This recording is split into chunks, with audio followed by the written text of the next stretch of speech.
حضرت مسیح موعود علیہ السلام فرماتے ہیں، جو خدا کی طرف سے تجدید دین کے لیے آنے والا تھا وہ میں ہی ہوں، تا وہ ایمان جو زمین سے اٹھ گیا ہے اس کو دوبارہ قائم کروں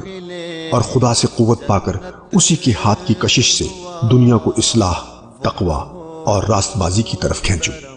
اور ان کی اعتقادی اور عملی غلطیوں کو دور کروں۔ میں اللہ جل شانہ سے الہام دیا گیا ہوں اور علوم ولایت میں سے مجھے علم عطا ہوا ہے، پھر میں صدی کے سر پر مبعوث کیا گیا تا اس امت کے دین کی تجدید کروں اور ایک حکم بن کر ان کے اختلافات کو درمیان سے اٹھاؤں اور صلیب کو آسمانی نشانوں کے ساتھ توڑوں